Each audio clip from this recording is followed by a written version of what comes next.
नेता के ऊपर है, नेता के पास सब पैमाना है कि कहाँ क्या करना है। हम आए हैं, हम इतनी निस्वार्थ है, अनकंडीशनल हम नेता को कहने नहीं गए कि हमको टिकट चाहिए।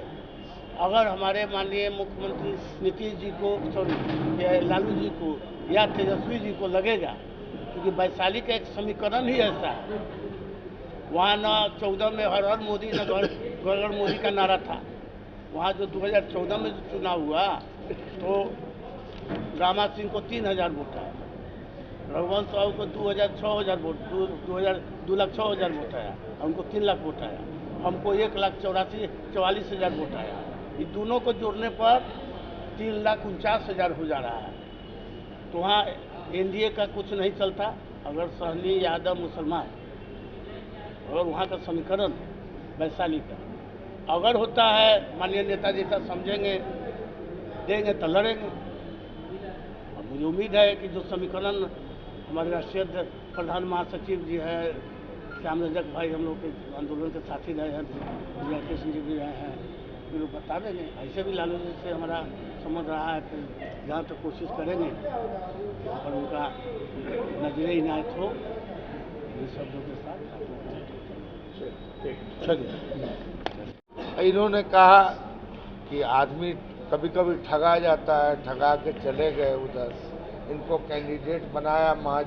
इन्होंने खुद कहा कि स्वर्गीय रघुवंश बाबू को हराने के लिए नीतीश जी ने इनको कैंडिडेट बनाया था, वो हार गए, उनका मकसद पूरा हो गया। अब फिर इनको पूछना ताछना तक के बंद कर दिया, न समाज को, न इनको, और न कहीं मतलब वैसे जगह, सम्मानित जगह पे रखा गया है।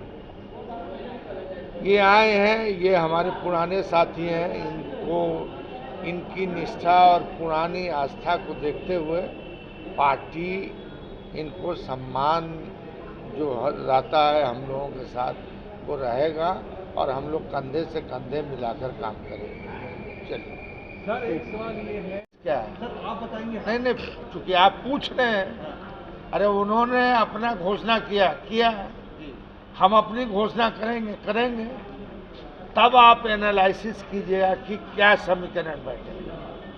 अभी क्या, अभी तो इंडिपेंडेंट हर जगह लड़ेंगे लोग, मजबूत लोग इंडिपेंडेंट लड़ेंगे।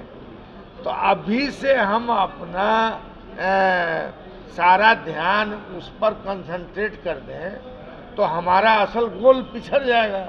हमारा गोल है कि नरेंद्र मोदी और भारतीय जनता पार्टी को हराना, और उस दिशा में जो लोग मेरे साथ आएंगे उनका हम स्वागत करेंगे, और हम जो है इस बार उन्हें हराएंगे।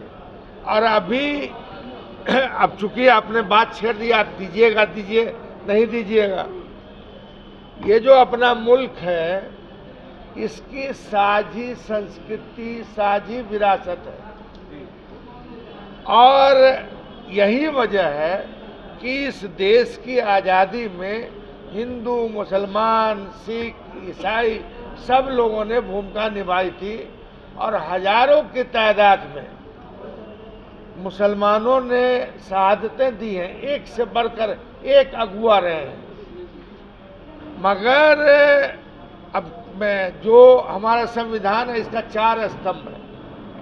एक है कि सॉवरेन इंडिया होगा, दूसरा है कि डेमोक्रेटिक इंडिया होगा, तीसरा है कि सेकुलर इंडिया होगा, और चौथा है कि सोशलिस्ट इंडिया होगा।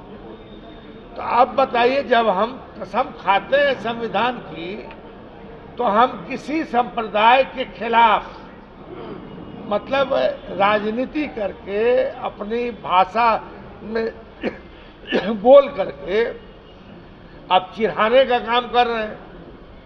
अब CAA जो आपने लाया है, प्रत्याशी एवं बिहार राज्य मछुआरा आयोग का पूर्व उपाध्यक्ष रहा हूँ।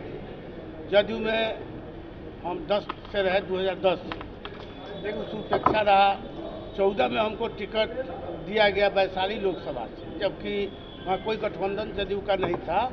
तो ऐसा उसके बाद हमको ज़बरदस्ती वहाँ लड़ाया गया, जिसके कारण हमारे जेल के साथी रहे रघुवंश बाबू आरजेडी से थे, उनकी हार हो गई। उनकी मंशा थी कि किसी तरह रघुवंश बाबू को हरा, तो हमारा समाज का वोट कटा, रघुवंश बाबू हारे।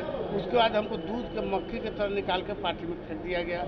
हम प्रदेश में बी.आर. चौधरी थे तो उपाध्यक्ष थे, वशिष्ठ भाई रहे तब महासचिव बने। उसके बाद नीतीश जी का एक स्ट्रेटजी है कि जिसको हटाना है सब पद से हटा दो, अलबला के अपने छोड़ के चल जाए। वहाँ अति पिछड़ा का बहुत बड़ा अपमान होता है। और लालू जी के जहाँ बात है, लालू यादव जी जो मलाह को सम्मान दिए, सबसे पहले देश में पहला MP और राज्यसभा मंत्री बनाने का कैप्टन साहब का जो बनाए वो लालू यादव बनाए।